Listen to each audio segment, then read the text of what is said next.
in my Netflix viewing, I caught the just released today, The Do-Over. This is a Netflix original movie, part of that contract they had with Adam Sandler, multi-movie deal, this being the second. I think it's second of 4. First I thought it was second of 6, I don't remember. Anyways, it's directed by Steve Brill, not that that's of any consequence because, spoilers, it was pretty freaking bad.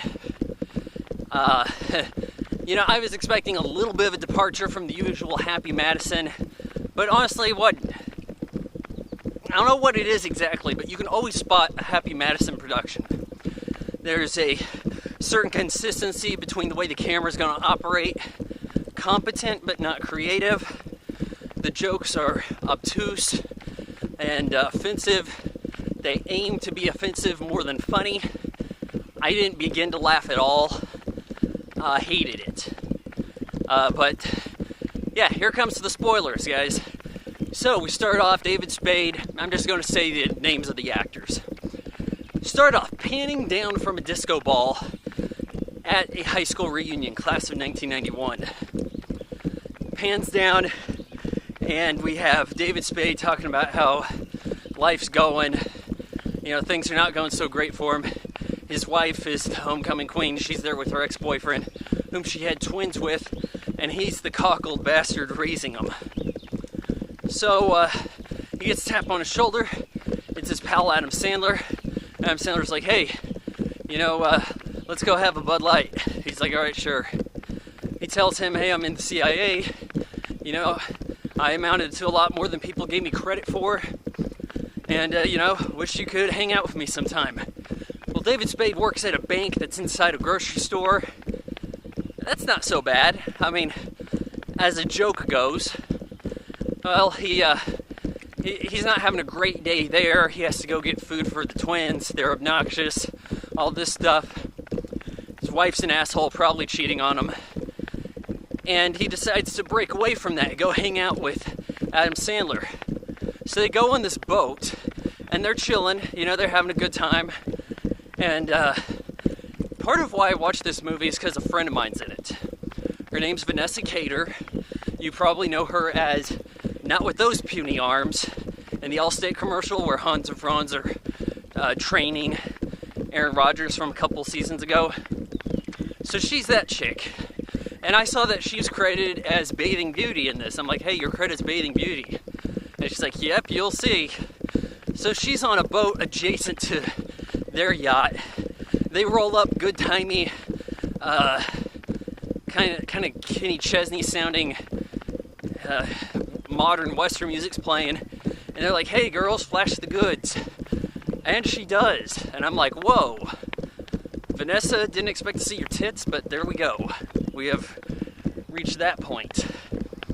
And then, of course, David Spade is lured into flashing his junk. They boo this. Adam Sandler shoots a flare gun at them. And then Vanessa falls into the water. Now, Vanessa's actually, she's an actress / stunt woman. She does a lot of stunts. And a lot of things you've seen. So, I tell her, hey, good fall. Well, good timing montage stuff continues. They're fishing, they're doing whatever. And this was actually probably the best joke in the movie. We have the narration from David Spade. He's like, yeah, my buddy Max really knew how to boom, and then there's this explosion. The yacht blows up. I think it's a miniature. It's not a bad explosion. It looks like a real explosion, actually. I like seeing stuff that's a real explosion. Because you just don't see it anymore these days. CGI everything. So, I'll give them some credit on that. They explain that, we faked our deaths. I'm not really CIA. I work in a morgue. We're going to be these guys now. And then there's a little gag there where David Spade was knocked out. He's coming to. He's like, I'm going to kill you. Well, hold on. You're going to have your equilibrium a little messed up. And he falls into this, wall in the crappy motel they'd rented. And at this point, he's like, you know what? Life's not so bad being away from these people. Goes to his funeral. David Spade does. Ex-wife is, not being realistic. And that's a Happy Madison thing. like, people do not behave like real people in any of these movies. So the wife saying things she wouldn't say at a funeral, yeah, it may be how she's thinking, but at least cover it up a little bit. You really think these twins are going to be playing 3DS front row at the burial? I don't think so. So we have this stuff going down, and it's annoying me. And then we have them finding out that there was this key hidden up. Man, I've got people coming towards me. I don't like this. There was this key hidden up the butt of one of the guys that pretended to be one of these dead bodies that was in the wreckage. So at this point, they're like, okay, we gotta find out what this key's about. Well, David Spade, being in the bank business, he says, well, I can tell you that I have access to this federal database. We're gonna find this this bank. They go to, I want to say Costa Rica, but it's probably Puerto Rico, because they mentioned, they did say something about a U.S. territory. They go there, they get to the safety deposit box, they find an iPad, IDs, and $1 million, keys to a house, and they go and chill there. Now, one of the weird things here is, like, Adam Sandler's like, oh wow, a tablet, I've always wanted one of these. I'm thinking, how did you get the boat? Like, you know, he's lying about all this stuff. It's revealed that he's a guidance counselor. He has cancer. These guys were knocked off. They were actually treating his cancer. They had a cancer-killing drug. They had the cure for cancer, got killed because shady pharmaceutical companies want to keep that under wraps so you can go get more chemo. Because if you have a cure, it's not as profitable as having some kind of preventive measure, or a treatment, if you will. Probably should have said treatment. Well, wife of one of the deceased guys, they hang out with her for a bit, say, hey, people are coming after you. And this is Paula Patton. And she's so damn naive. Like, oh, hey, I'll just wear revealing clothing and believe you guys. I'll go along on the adventure. I knew there had to be more to it. You couldn't get a name to play a role this bland. So I was right. There is an assassin who's called the Gymnast. He's 6'9", I guess he's in other Sandler films.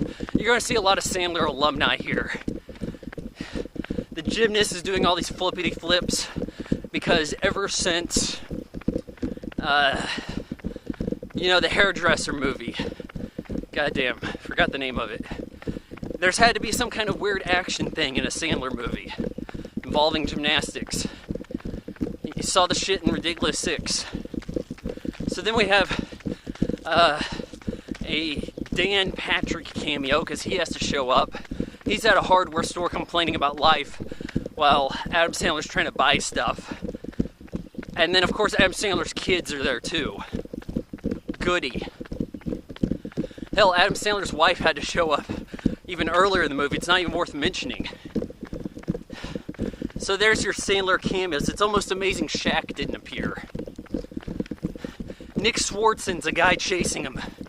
He says he's with, Allstate fraud protection. He said, hey, you committed fraud. You guys, because he had maxed out some credit cards to 60 grand. Gonna have to bring you guys in or pay me off, whatever. It's revealed later he's FBI. Paula Patton had hoodwinked them. Even goes out and says as much. Hey, you really thought I would just push my tits up and you guys would chase me around? Yeah, it worked. Why would I be interested in a guy that's 5'2"? David Spade, that is. So she's gonna let the Gymnast, who's captured Adam Sandler, do some gross shit to him because, yeah, a gay assassin is hilarious. You know, it's kind of mean-spirited, just, that's it. That's why most audiences see past Sandler's shtick anymore. Well, Paula Patton's going to meet up with David Spade, who has found the secret to the formula that was being hidden. It was in this Jenga app. I don't know if you can really store data that way, but whatever. Maybe it's just mislabeled Jenga. So she had said that Max tried to kill her, Max being Adam Sandler. Don't trust him. But David Spade punches her out and says, hey, I've known him all my life. He wouldn't try to kill a defenseless person or innocent person or whatever. In cold blood, at least, something like that. Punches her. They get into a little bit of a fight. And then Adam Sandler's wife, who has been kind of lurking in the shadows, chasing them around. He says it's his crazy stalker, Catherine Hahn. She jumps off of a balcony while Madonna's Crazy for You starts playing. Holy shit, that was deep. So she jumps in, and we have another odd song choice during the slow motion fight. You know what? There's not some all that awful stunt work done in this, and there's like a car getting flipped over. I'm sure it was CGI accentuated, whatever. I mean, there's some okay stuff. It feels like a movie. It feels like one that might have gotten in theaters. Probably would have bombed because it's not good, but it might have gotten there. Might have gotten a wide release. And that's really your movie. They rough her up. The cops show up. They throw the tablet into the lake or ocean on accident. But it's revealed that, as earlier, important stuff getting hidden up rectum. Adam Sandler told this to David Spade earlier. He remembered, stuck a USB drive with the cancer fighting cheat code, if you will, up his butt. Why would Adam Sandler know this stuff if he's actually a guidance counselor and not a mortician? He'd really search this guy's butt for a key, and then tell David Spade, yeah, that's the way that works. I'm a mortician, believe me. I mean, just the bare minimum of competence. There's no real funny bit. It's lazy. I felt the movie started wrong, even. Like, to start, without the backstory given, you know, the trailer, watch the trailer. That's kind of the way this movie should have started. We're going to play the voiceover game in this anyways. Why not do the voiceover and show his life? David Spade said it is. Show how shitty it is. Then bring him into Finding Max, Adam Sandler. Why not? 1.5 out of 4 stars for the do-over.